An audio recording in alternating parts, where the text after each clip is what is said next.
Veamos ahora el valor de la auscultación cardíaca en el análisis de las arritmias cardíacas. Ya nos hemos referido al aumento de intensidad del primer ruido en la estrechez mitral. Nos ocuparemos ahora del análisis de este ruido en algunas situaciones clínicas. Los bloqueos de rama del haz de His no alteran el ritmo cardíaco y el diagnóstico es fundamentalmente electrocardiográfico. Sin embargo, pueden ser sospechados cuando se ausculta un primer ruido ampliamente desdoblado.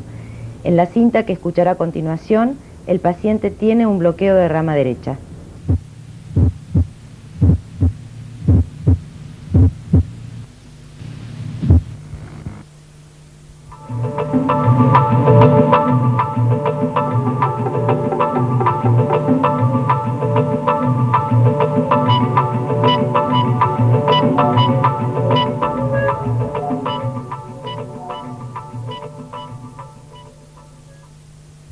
La variación de intensidad del primer ruido se observa cuando existe disociación aurículo-ventricular.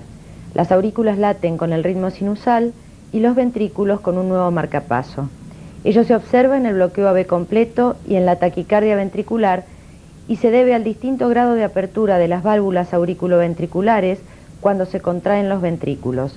Escuche un paciente con bloqueo AB completo o de tercer grado.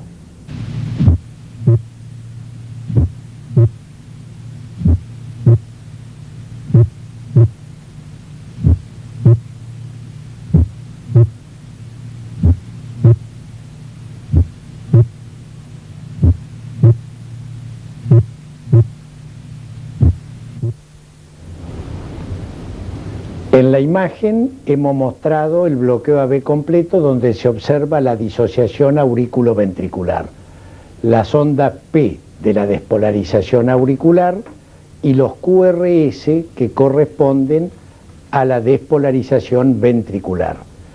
Cuando en el electrocardiograma la onda P cae sobre el complejo QRS es cuando en el pulso venoso el paciente tiene onda A en cañón. En este otro registro es otro bloqueo auriculoventricular, pero de un grado menor. Es un bloqueo auriculoventricular 3.1, MOVIS 2, en donde vemos P de despolarización auricular, P de despolarización auricular, P de despolarización auricular, seguida del complejo QRS de la despolarización ventricular.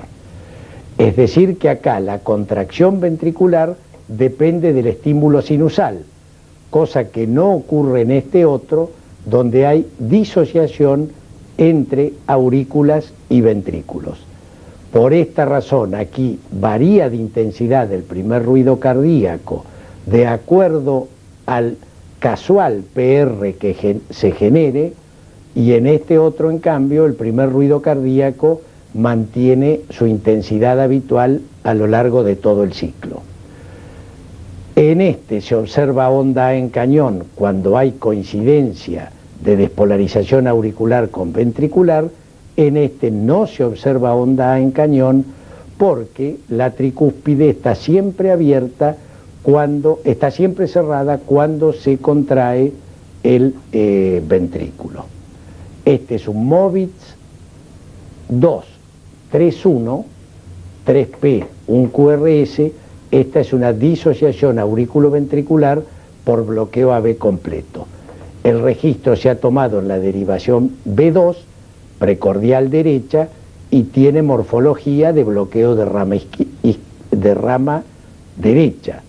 Por lo tanto, el marcapaso es de ventrículo izquierdo porque primero se despolariza el ventrículo izquierdo y después lo hace el derecho, simulando un bloqueo de rama que en realidad no existe.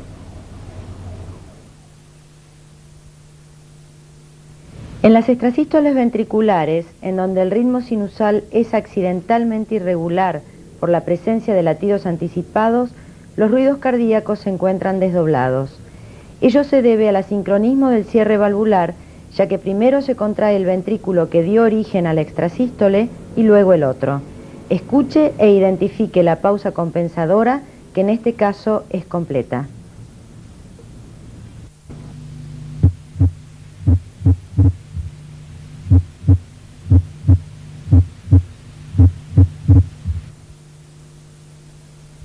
Las taquicardias pueden ser supraventriculares y ventriculares.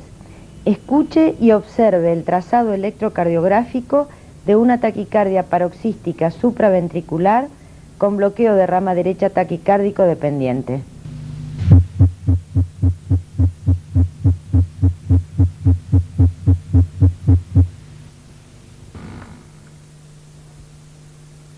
En el próximo registro usted podrá comparar con una taquicardia ventricular. Existe desdoblamiento y el primer ruido varía de intensidad por la disociación auriculoventricular.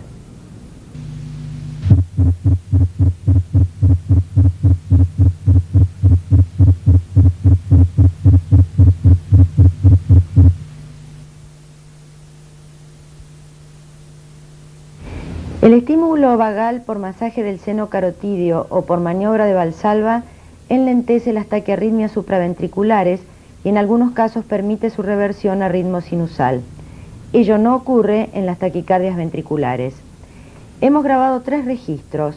En el primero, el ritmo se enlentece durante la maniobra, pero se dispara en cuanto la misma se interrumpe. En el segundo, la reversión es de escasa duración y en el tercero, el paciente recupera el ritmo sinusal. Escuche y compare.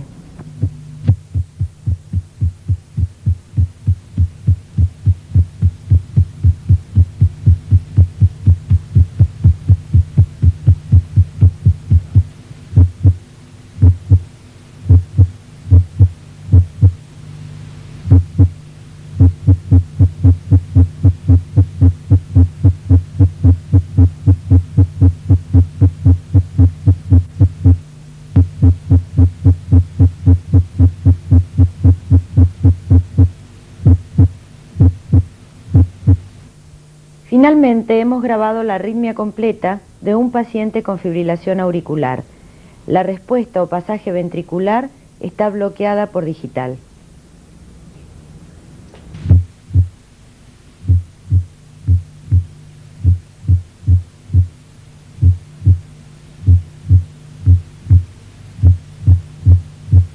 Para finalizar con esta mostración vamos a ver las diferencias electrocardiográficas entre las extrasístoles ventriculares y supraventriculares. En esta parte del registro se ve claramente una contracción anticipada del corazón debida a una extrasístole ventricular. ¿Por qué es ventricular? Por 3 razones. Primero, porque no está precedida de la onda P. En segundo lugar, porque el QRS es ancho, demostrando la despolarización asincrónica entre los 2 ventrículos, y en tercer lugar, porque esta extrasístole va seguida de una pausa compensadora completa. Para establecer que la pausa compensadora es completa, debemos medir 3 complejos QRS, este y este, es decir, el de un latido normalmente conducido, el de la extrasístole y el del latido postestrasistólico. O sea, 3 despolarizaciones ventriculares en donde está involucrada la extrasístole. Si medimos esta distancia del primero al tercero y la trasladamos del primero al tercero de 3 latidos normalmente conducidos, vamos a ver que el tiempo es exactamente el mismo. Esto quiere decir que la pausa compensadora ha sido completa. ¿Por qué razón? Porque no hay conducción retrógrada a través del nódulo AB y por lo tanto la despolarización auricular ocurrió en esta zona sobre el QRST de la despolarización ventricular y no se ve en el electrocardiograma. El latido postestrasistólico necesita de un nuevo estímulo que nace del nódulo sinusal, que como ustedes saben condiciona un ritmo perfectamente regular.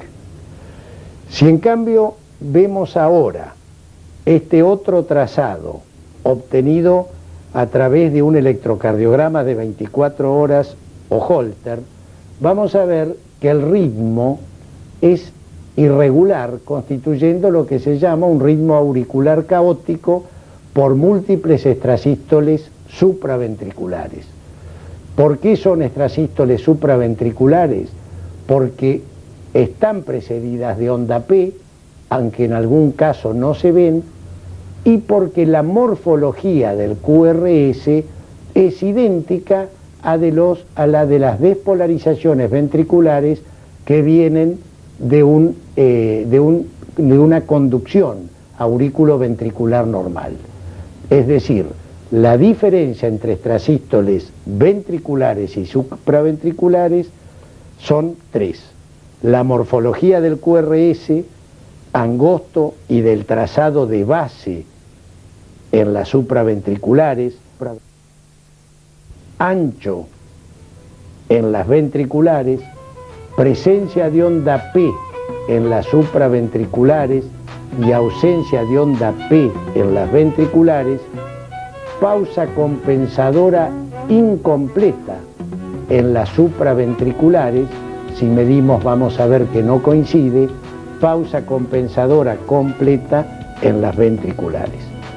Bueno, de esta manera damos por finalizada esta parte de examen físico cardiovascular y esperemos que esto resulte didáctico, comprensible y permita una lectura más razonada del fascículo de semiología cardiovascular a la clínica.